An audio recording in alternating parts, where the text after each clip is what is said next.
माई एड़ा पूत जन जेड़ा राण प्रताप। माई एड़ा पूत जन जेड़ा राण प्रताप। अकबर सूतो ओज के जान सिराने साफ। अकबर सूतो ओज के जान सिराने साफ। तो माई एड़ा पूत जन जेड़ा राण प्रताप, है ना। महाराणा प्रताप के बारे में तो ऐसा ऐसा कहते हैं कि अस देगो अणदाग, ध्यान रखना, अस लेगो अणदाग पाग लेगो अणनामी। अस लेगो अणदाग पाग लेगो अणनामी। गो आड़ा गवड़ाए जिके बतो दुर्वामी।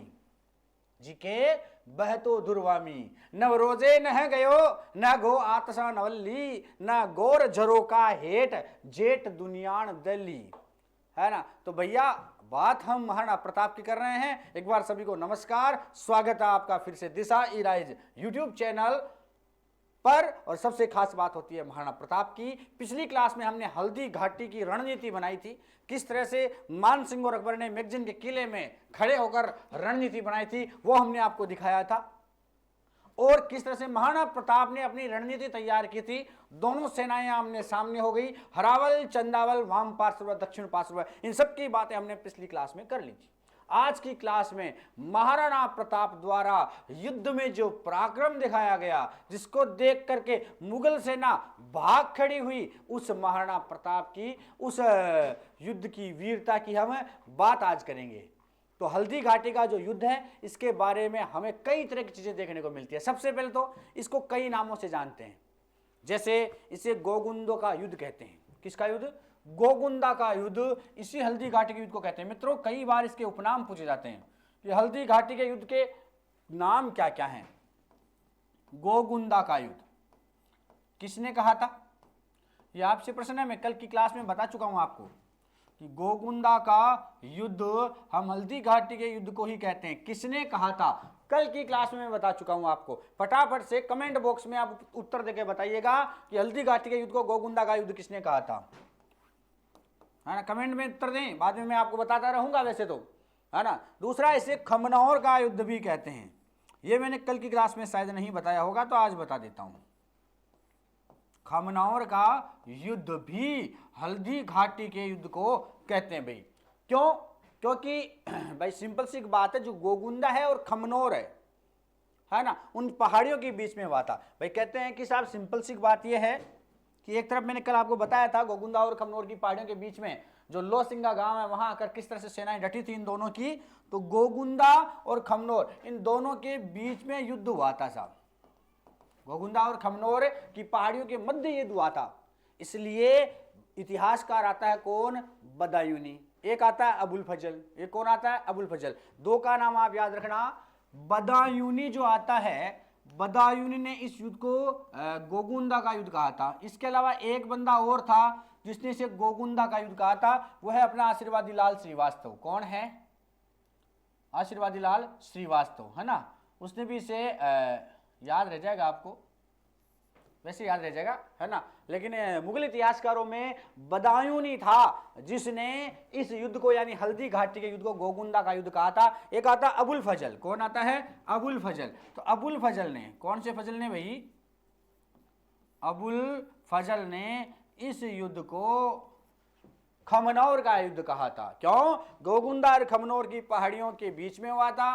कुल मिलाकर के जब यह युद्ध हुआ तो एक तरफ शायद खमनौर की तरफ अबुल फजल खड़ा होगा और गोगुंदा की तरफ बदायूनी खड़ा होगा। तो उसने कह दिया तो ये तो गोगुंदा का युद्ध है, और अबुल फजल ने कह दिया ये खमनौर का युद्ध है। तो याद रह जाएगा, हल्दी घाटी के युद्ध को हम गोगुंदा का युद्ध भी कहते हैं और खमनौर का युद्ध भी कहते हैं। किसने कहा था? बदायूनी ने गोगुंदा का युद्ध और अबुल फजल ने खमनौर का युद्ध। मैं आपको याद करवा रहा हूं, साथ साथ मित्रों याद हो जाना चाहिए। एक आता है, इसे मेवाड़ की थर्मोपल्ली भी कहते हैं। क्या कहते हैं? राजस्थान की थर्मोपल्ली मान लो, मेवाड़ की थर्मोपल्ली भी कह सकते हैं, राजस्थान की थर्मोपल्ली भी कह सकते हैं। ये चीज भी आपको याद रखनी कि इसका तीसरा नाम क्या है भाई? मेवाड़ की थर्मोपल्ली।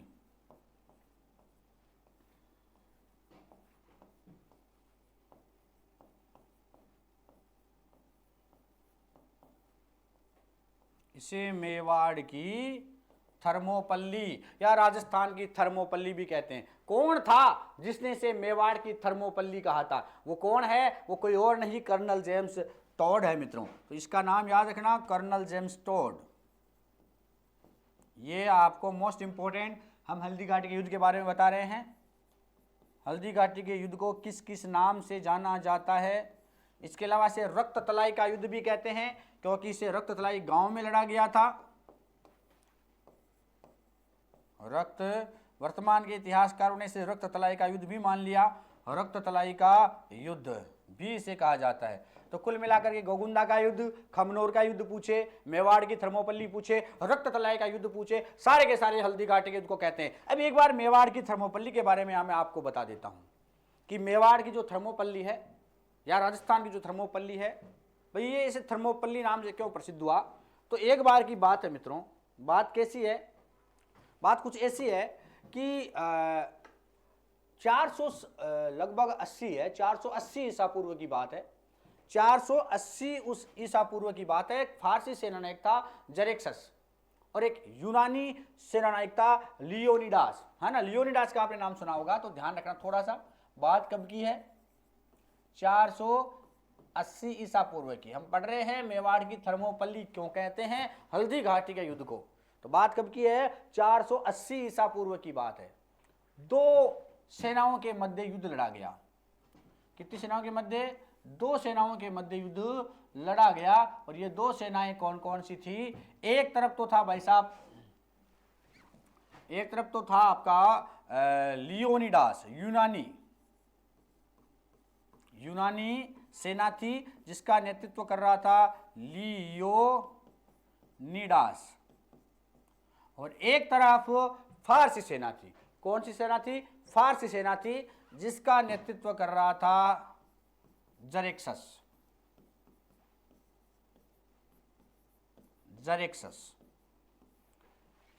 भाई यूनानी सेना का नेतृत्व कौन कर रहा था? लियोनिडास। और फारसी सेना का नेतृत्व कौन कर रहा था? जरेक्सस, है ना। और ये युद्ध हुआ था, एक दर्रा था, है ना, थर्मोपल्ली नाम का। थर्मोपल्ली दर्रे के बीच में, यानी तंग पहाड़ियों के बीच में, तंग रास्तों के बीच में युद्ध था। ये तंग रास्तों के बीच में यह युद्ध था थर्मोपल्ली नामक जगह पर, जो तंग दर्रा था। इसमें एक व्यक्ति था एपियाल्टीज। कौन था? एपियाल्टीज, जो यूनानी सेना से था। एपियाल्टीज ये यूनानी सेना से था और इसने भाई साहब धोखा कर दिया, यानी विश्वासघात किया अपनी सेना के साथ। अपनी ही सेना के साथ इसने क्या किया? विश्वासघात किया। किसने? एपियाल्टीज ने अपनी ही सेना के साथ विश्वासघात कर दिया। इसलिए इसमें यूनानी सेना क्या हो गई? पराजित हो गई। और फारसी सेना क्या हो गई? जीत गई थी मित्रों। फारसी सेना जीत गई थी। लेकिन लियोनिडास और उसके जो सैनिक थे, उनकी वीरता, उनकी बलिदान, उनकी ताकत, है ना, और उनकी आत्मशक्ति जो है, ये यूनान के लोगों के लिए प्रेरणा स्रोत बन गया था सब। मात्र कहते हैं कि दोनों में 1/4 का फर्क था। मतलब इसके पास एक सेना थी तो उसके पास 4 सैनिक थे, है ना। 4 गुना ज्यादा सैनिक थे फारसी सेना के पास। लेकिन यूनान के लियोनिडास ने बहुत संघर्ष किया। हालांकि विश्वासघात के कारण ये हार गया था, जीतते जीतते हार गया था सब।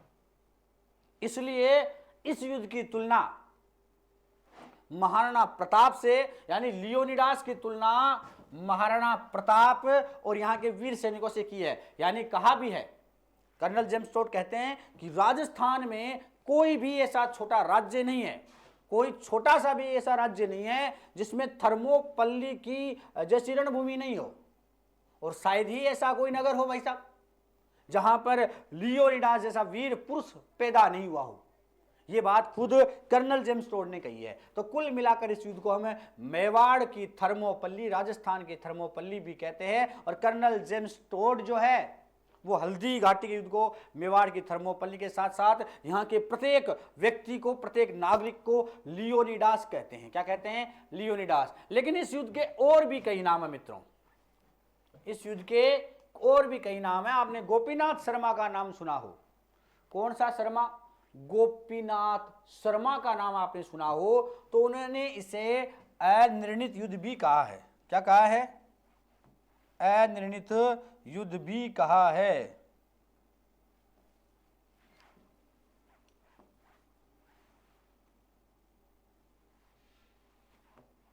सॉरी, मैं सोचा छोटा हो जाए ये, लेकिन छोटा होने का कोई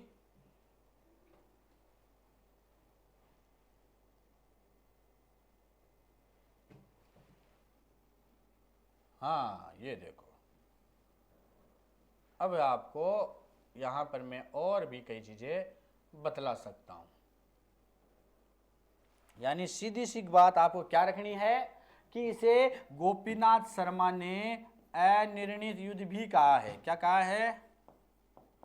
अनिर्णित युद्ध की संज्ञा दी है। किसने कहा है भाई? गोपीनाथ शर्मा ने।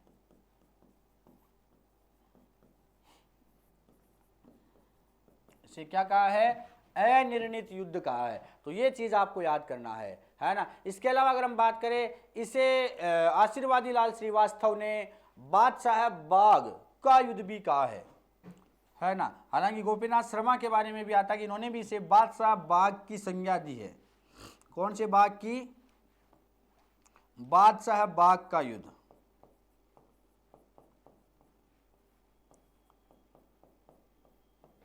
बादशाह बाग का युद्ध भी इसे गोपीनाथ शर्मा और आपके आशीर्वादी लाल श्रीवास्तव दोनों ने कहा है। ये आप ध्यान रखना, आशीर्वादी लाल श्रीवास्तव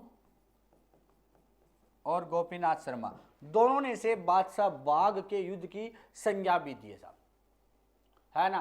क्योंकि कहते हैं कि हल्दी घाटी का जो युद्ध लड़ा गया था वो यह मैदान है, उस मैदान का नाम था बादशाह बाग। जिस मैदान में युद्ध लड़ा गया था उसका नाम क्या है? बादशाह बाग है साहब, है ना। और बादशाह बाग के मैदान में जो चेती गुलाब है, जिसको हम दमस्क गुलाब कहते हैं, चेती गुलाब की खेती यहाँ पर होती थी साहब, है ना। यहाँ की जो गुलाब जल है बहुत फेमस है, गुलकंद फेमस है यहाँ का, यहाँ की शरबत फेमस है। तो ध्यान रखना, बादशाह बाग का युद्ध कहा है क्योंकि यहाँ पर क्या होती थी? चेती गुलाब की खेती होती थी। इसके अलावा इसे हाथियों का युद्ध भी कहा जाता है। इसे क्या कहा जाता है? हाथियों का युद्ध।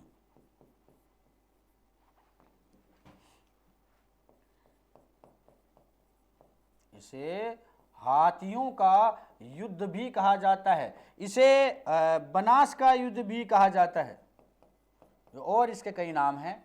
तो कई बार पूछ ले आपसे, हल्दी घाटी युद्ध के अनेकों नाम बताने हैं। गोगुंदा का युद्ध इसे बदायूं ने कहा था, खमनोर का युद्ध से अबुल फजल ने कहा था, मेवाड़ की थर्मोपल्ली से कर्नल जेम्स टोड ने कहा था, रक्ततलय का युद्ध भी इसे कहते हैं, अनिर्णित युद्ध से गोपीनाथ शर्मा ने कहा था, बादशाह बाग का युद्ध से गोपीनाथ शर्मा आशीर्वाद लाल श्रीवास्तव दोनों ने कहा था, हाथियों का युद्ध भी इसे कहा जाता है क्योंकि इसमें हाथियों की लड़ाई हुई थी, और बनास का युद्ध भी इसे कहा जाता है। किसका युद्ध? बनास का युद्ध भी से कहा जाता है। मामला समझ में आया? ये तो है युद्ध की सामान्य सी जानकारी, ये तो है केवल इसके नाम, ये तो केवल इसके क्या है मित्रों? नाम है। लेकिन अभी हम हल्दी घाटी के युद्ध को अब पढ़ना शुरू करते हैं। हल्दी घाटी के युद्ध में भाई साहब बड़ा युद्ध था, 18 जून 1576 को लड़ा गया था, है ना। और इस पर भाई साहब मोटे मोटे ग्रंथ भी लिखे गए, उनके बारे में हमें पढ़ना है। लेकिन बात आती है इस युद्ध में महाराणा प्रताप की ओर से मोटे मोटे आदमियों ने भाग लिया था, मोटे मोटे राजाओं ने भाग लिया था, उनके नाम पूछे गए हैं। तो हम उनका भी थोड़ा सा देख लेते हैं कि महाराणा प्रताप की ओर से इस युद्ध में किस किसने भाग लिया। ध्यान देना, महाराणा प्रताप की ओर से इस युद्ध में भाग लेने वालों में मैंने आपको कल बताया था हरावल। हरावल का नेतृत्व कौन कर रहा था? फटाफट से बताइएगा। हकीम खां सूरी। मैंने ये भी बताया था आपको चंदावल। चंदावल का नेतृत्व कौन कर रहा था? है ना, गमेती था भीलों का। कौन था? पूंजा। कौन था? पूंजा, है ना। और आपके लिए प्रश्न ये आ जाता है कि वाम पार्श्व और दक्षिण पार्श्व इनका नेतृत्व कौन कर रहा था? ये भी, क्योंकि भाई कल मैंने आपकी कल की क्लास के अंतर्गत, कल की क्लास में ये चीज़ें मैंने आपको क्लियर की है ना। मैंने मुगल सेना के हरावल, चंदावल, वाम पार्श्व, दक्षिण पार्श्व बताया है। वैसे ही हमने इनका भी पढ़ा था अपना, महाराणा प्रताप के हरावल और चंदावल के बारे में। तो पूछा जा सकता है आपसे कि महाराणा प्रताप के वाम पार्श्व में कौन था, है ना। तो भाई सिंपल सी बात और सरल सी बात थी, दक्षिण पार्श्व में कौन था, है ना, वो जिसने महाराणा प्रताप के चिन्ह, राज चिन्ह धारण किए थे, वो किस ओर था। ऐसा भी प्रश्न आपसे पूछा जा सकता है कि महाराणा प्रताप के राज चिन्हों को धारण करने वाला कौन था, है ना, और वो किस ओर से, मतलब वो वाम पार्श्व को संभाल रहा था या दक्षिण पार्श्व को संभाल रहा था। सिंपल सी बात आती है, तो वो किसको संभाल रहा था, वाम पार्श्व को, है ना। किसने धारण किए थे भाई, है ना, आपने सुना होगा झाला बीदा का नाम, मान सिंह झाला का नाम, है ना। एक जालोर का मान सिंह सोनगरा भी था जो वाम पार्श्व में था। दक्षिण पार्श्व में कौन था, ग्वालियर के राम सिंह जी थे। कौन थे, राम सिंह जी थे, जो अपने बेटे के साथ आए थे सालिवान के साथ में, है ना। ये सब चीजें हमने पढ़ ली थी। अब बात आती है, इसके अलावा हमने शस्त्रागार पढ़ा था। महाराणा प्रताप ने अपना शस्त्रागार कहाँ बनाया था, कहाँ बनाया था, मायरा की गुफा को, मायरा की गुफा को। चलिए कोई ना, वो तो बात ही सामान्य। अब है कि महाराणा प्रताप की ओर से लड़ने वाले मोटे मोटे आदमी कौन थे। तो सबसे पहले हकीम खां सूरी, है ना, जो हरावल का भाग संभाल रहा था, है ना, वो तो था ही था, है ना। हकीम खां सूरी इस युद्ध में शहीद हो गया था, मारा गया था, है ना। आज भी हकीम खां सूरी का मकबरा बना हुआ है खमनौर में, जो राजसमंद में आ जाता है खमनौर, वहां पर हकीम खां सूरी, है ना। इसके अलावा मान सिंह सोनगरा भी इनके साथ थे। तो प्रताप का जो मामा जी हैं मान सिंह सोनगरा, वो भी इस युद्ध में थे। मैंने कहा था दक्षिण भाग से ग्वालियर के शासक राम सिंह जी थे, जो अपने पुत्र सालिवान के साथ थे। ये चीजें मैं बता चुका हूं मित्रों, फिर बता रहा हूं आपको। झाला बीदा बाएं भाग से, बाएं भाग में खड़ा था, बाएं भाग में अपनी सेना लेकर खड़ा था, जिसने बाद में महाराणा प्रताप के राजकीय चिन्ह धारण कर लिए थे, है ना। अब बात आती है, इसके अलावा मुगलों की ओर से शक्ति सिंह भी इस युद्ध में था, लेकिन बाद में शक्ति सिंह जो है महाराणा प्रताप की स्थिति, चेतक की स्थिति देखकर पिघल गया था और पुनः इसमें आ गया था सेना में। एक बात और है कि हल्दी घाटी में युद्ध में लड़ते हुए, अभी हल्दी घाटी के युद्ध की हमने शुरुआत नहीं की है, हम आसपास की सारी बातें कर रहे हैं, जिससे हमें वो चीजें क्लियर हो जाए। कुछ व्यक्ति और इनके अलावा जो कल बताए और अभी जब इनको रिपीट कर दिया है, कुछ व्यक्ति और थे जिनके बारे में हमें ध्यान रखना होगा, जिनके बारे में प्रश्न पूछा जाता है। जैसे भामाशाह है और उनका भाई था ताराचंद, इनके बारे में पूछा जाता है। मैं भामाशाह और ताराचंद के बारे में बताता हूं आपको थोड़ा सा।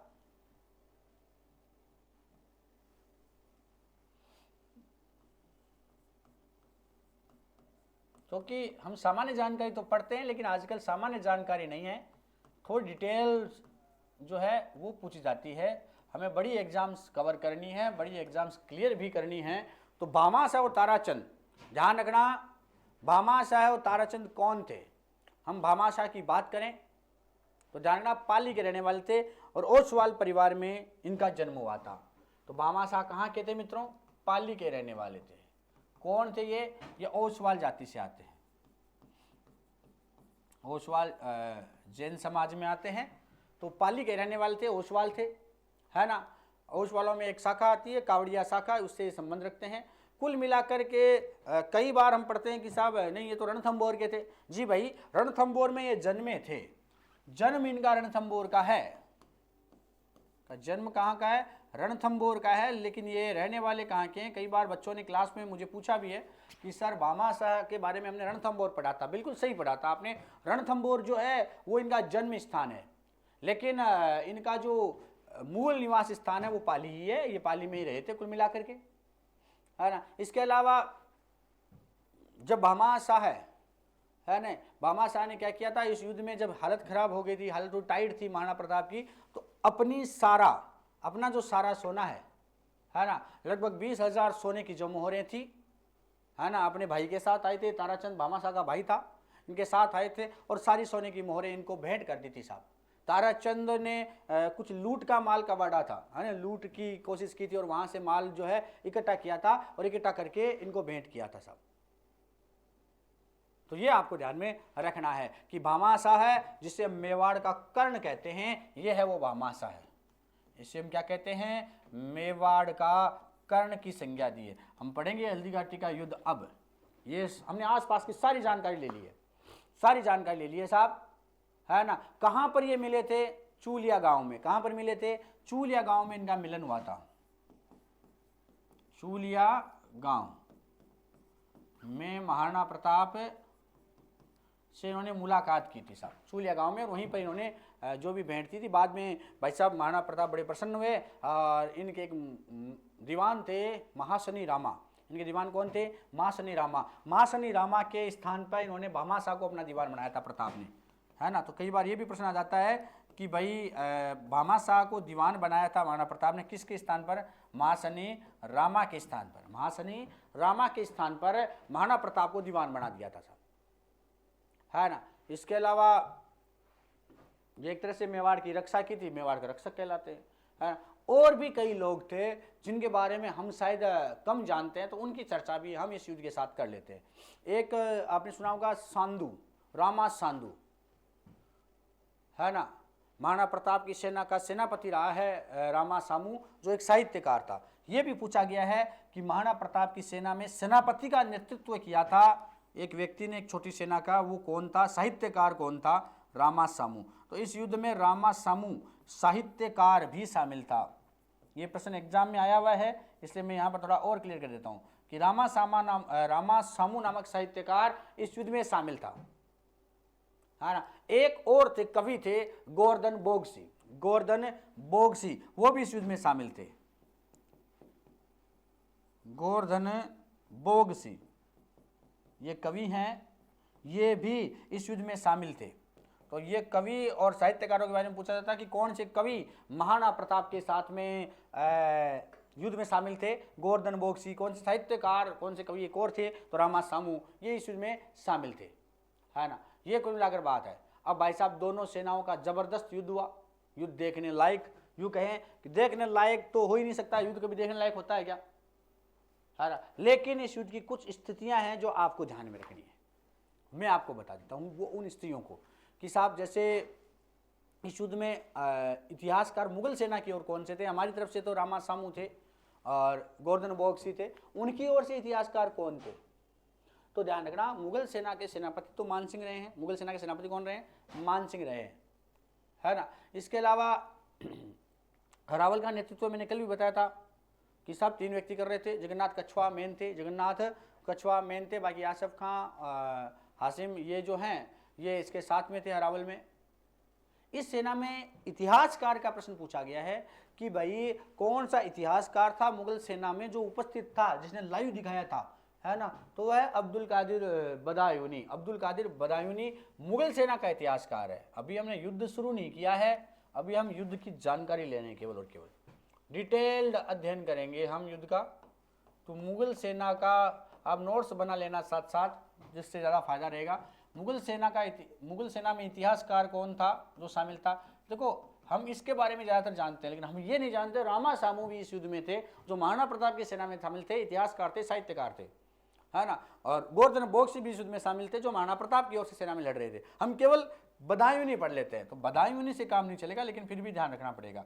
प्रश्न पूछा गया है अब्दुल कादिर बदायूनी इस युद्ध में लाइव दिखा रहा था, है ना, लाइव प्रदर्शन चल रहा था, बिल्कुल लाइव मैच था, है ना।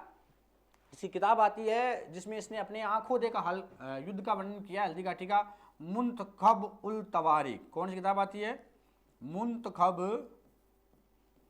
उल तवारीख,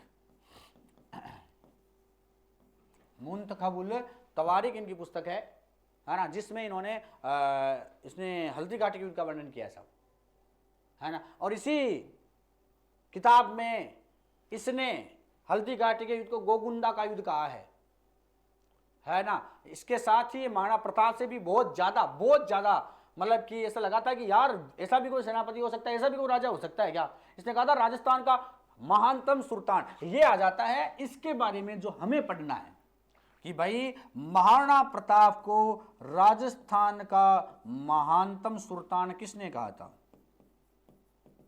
राजस्थान का महानतम सुल्तान किसने कहा था?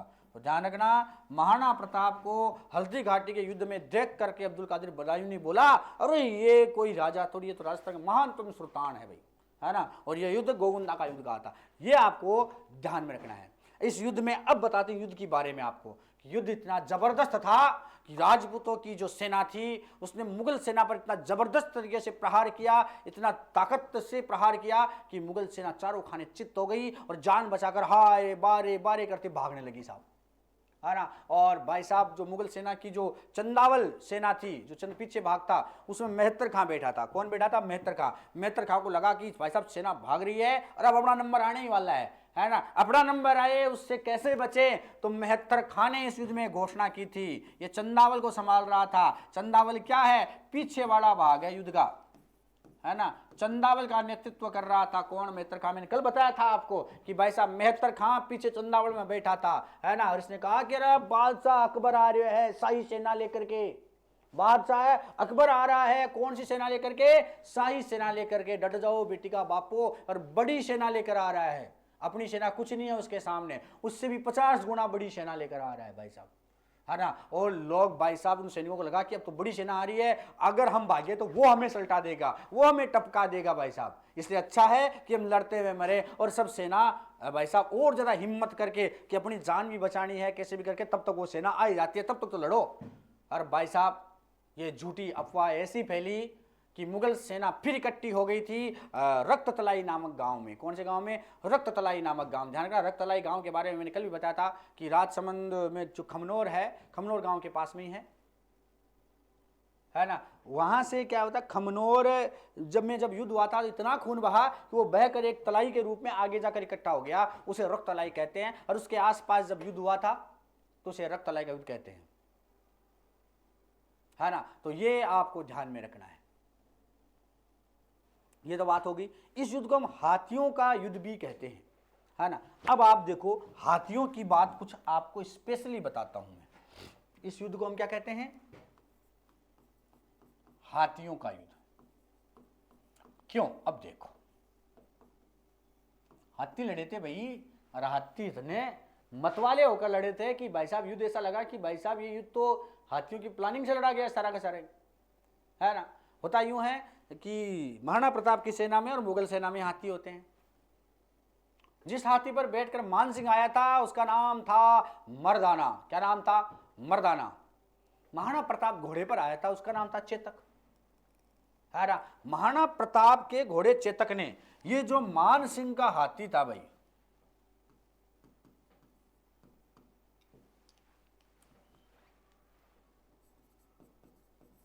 मान सिंह का जो हाथी था मर्दाना, और इधर प्रताप जिस पर बैठ कर आया वो घोड़ा था चेतक। कौन घोड़ा था? चेतक। मर्दाना की सूंड के ऊपर अपने पंजे टिका दिए थे, है ना। ध्यान रखना, चेतक जानता था महाराणा प्रताप क्या चाहते हैं, इसलिए मान सिंह के हाथी के सूंड से होते हुए सिर पर पैर टिकाए, है ना। और जब महाराणा प्रताप ने भाले से वार किया तो जो मान सिंह है वो ओहदे में छुप गया था, जान बची थी साहब।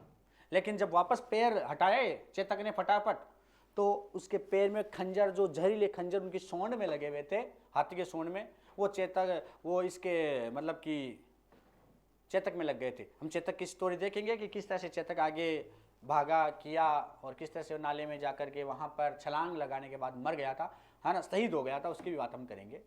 लेकिन कोई मिलाकर ये हाथियों की बात है कि मर्दाना हाथी की कहानी हम देख चुके हैं। मर्दाना मान सिंह का हाथी था। इसके अलावा महाराणा प्रताप की ओर से 2 हाथी बहुत फेमस थे, लूणा और राम प्रसाद। इसके लिए तो अकबर ने बहुत प्रयास किया था ये दोनों हाथी मेरे पास आ जाए। कौन कौन से? लूणा और राम प्रसाद भाई साहब। ये 2 हाथी महाराणा प्रताप के बहुत ही फेमस हाथी थे। जब युद्ध में स्थिति थोड़ी गंभीर लगने लगी तब भाई साहब इन दोनों हाथियों को आदेश मिला कि जाओ मुगलों की सेना को तितर बितर कर दो।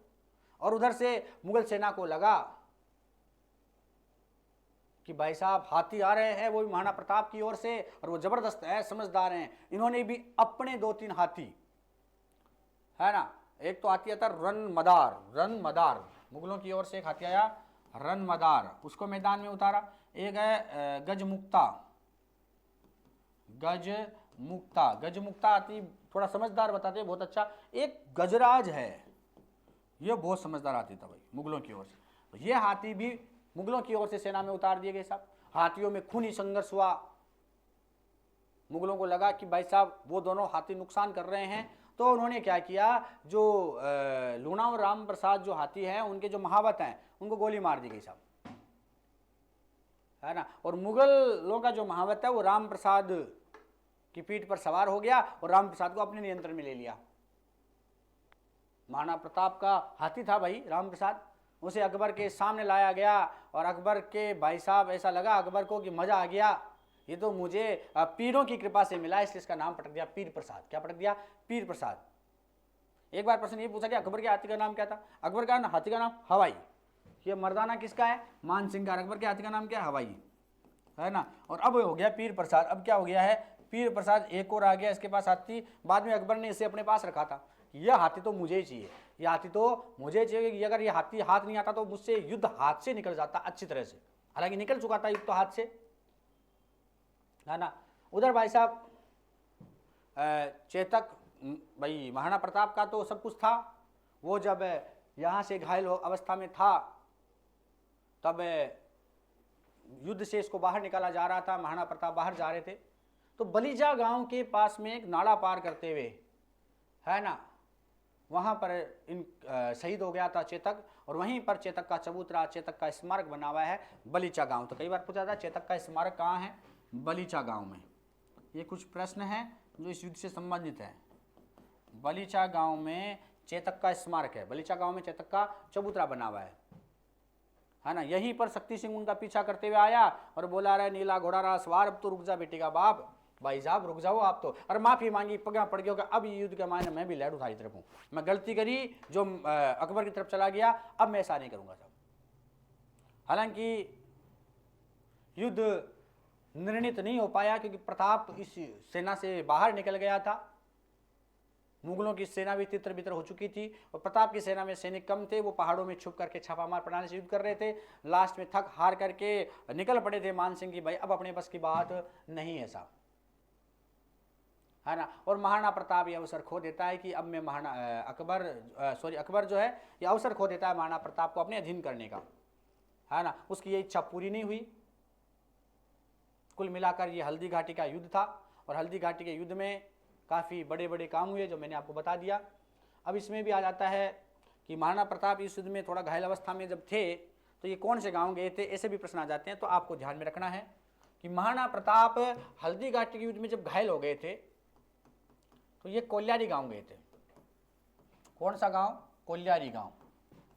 सीधी सीधी बात है, कुछ प्रश्नों के साथ और कुछ कहानियों के साथ, है ना, आपको याद हो जाना चाहिए कि कोल्यारी गांव कहाँ है। ये उदयपुर की झाड़ोल तहसील में आता है, उदयपुर की झाड़ोल तहसील में आता है कोल्यारी गांव। यहां पर पहुंचे थे और यहां पर इन्होंने अपना इलाज करवाया था, है ना। कुल मिलाकर के इसके पास में ही एक गांव आता है कमलनाथ पर्वत, है ना। कमलनाथ पर्वत है, इसके पास में एक आवरगढ़ नाम का गांव है। कौन सा गांव है? आवरगढ़। कहते हैं कि जब महाराणा प्रताप हल्दी घाटी के युद्ध के बाद कोल्यारी गांव आए, इलाज करवाया, तब उन्होंने अपनी राजधानी किसे बनवाया था? ये एक प्रश्न फिर बन जाता है आपके। मैंने कहा ना डिटेल से बताऊंगा, एक एक चीज क्लियर करूंगा कि जब महाराणा प्रताप घायल हो जाते हैं, हल्दी घाटी के युद्ध से बाहर निकलते हैं, कोल्यारी गांव आते हैं, तब इन्होंने अपनी राजधानी किसे बनाया था? तो ध्यान रखना आवरगढ़ को, है ना, आवरगढ़। बहुत ही डिटेल खोज के लाया हूँ आपके लिए कि आवरगढ़ जो कमलनाथ पर्वत के समीप है। कमलनाथ पर्वत का नाम आपने ज्योग्राफी में मैंने बताया था, सुना होगा आपने। कमलनाथ पर्वत के समीप है आवरगढ़ और आवरगढ़ को इन्होंने अपनी अस्थायी राजधानी बनाया था, ये आपको ध्यान रखना है। अब प्रताप जो है यहाँ आवरगढ़ से बाद में कुंभलगढ़ गए थे। कहाँ गए थे? आवरगढ़ से कहाँ गए थे? कुंभलगढ़ गए थे और कुंभलगढ़ में इन्होंने अपना राजकाज संभालने का प्रयास किया। अब इनके पास में मामला था कुछ। अकबर जब उधर मानसिंह हार के आ गया तो एक व्यक्ति था महमूद खां। महमूद खां को महाराणा प्रताप के पास भेजा। किसको? महमूद खां को महाराणा प्रताप के पास भेजा कि तू जा लेके आ। प्रताप जो है भाई, प्रताप कैसी तैयारी कर रहा है, युद्ध की तैयारी कर रहा है कि नहीं कर रहा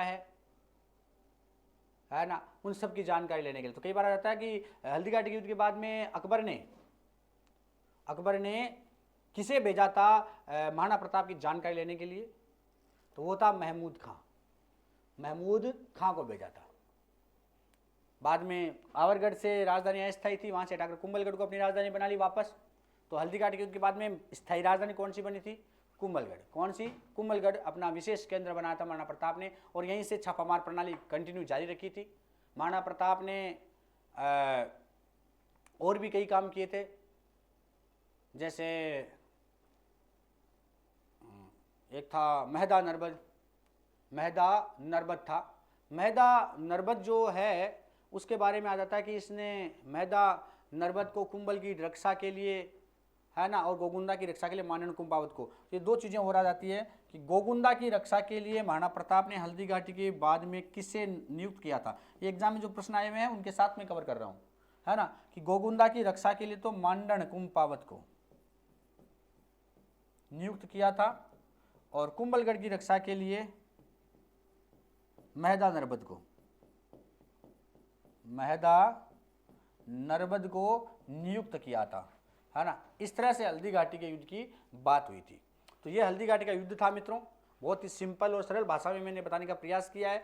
मैंने केवल कहानी नहीं बताई आपको, छोटे छोटे प्रश्न जो हैं उनको आपके सामने रखा कि कैसे एग्जाम में प्रश्न पूछे जा सकते हैं, वो सारे रख दिए हैं। अब आप स्क्रीनशॉट ले सकते हो, कुछ भी कर सकते हो, वीडियो पॉज कर करके स्क्रीनशॉट ले सकते हो। याद करना है, एक एक प्रश्न एग्जाम में आने वाले हैं। अब जब हल्दीघाटी के युद्ध के बाद में महाराणा प्रताप जो है वो अपने राजकाज को वापस संभालने लग गया। अकबर के भाई साहब ये ठन ठन बोल रहा था कि महाराणा प्रताप को तो पकड़ना है। उसने बाद में शाहबाज खां को तीन बार भेजा मेवाड़ पर आक्रमण करने के लिए। तो अगली क्लास में हम शाहबाज खां और दिवेर के युद्ध के बारे में जानकारी लेंगे, जगन्नाथ कछवा के अभियान के बारे में जानकारी लेंगे। तब तक के लिए आज्ञा दीजिएगा मित्रों। लाइक शेयर कमेंट करना बिल्कुल ना भूलें। मैं फिर कह रहा हूं, सब्सक्राइब नहीं किया तो सब्सक्राइब कर लें, यह आपसे विशेष निवेदन है। जय हिंद, जय भारत, आज्ञा दीजिएगा।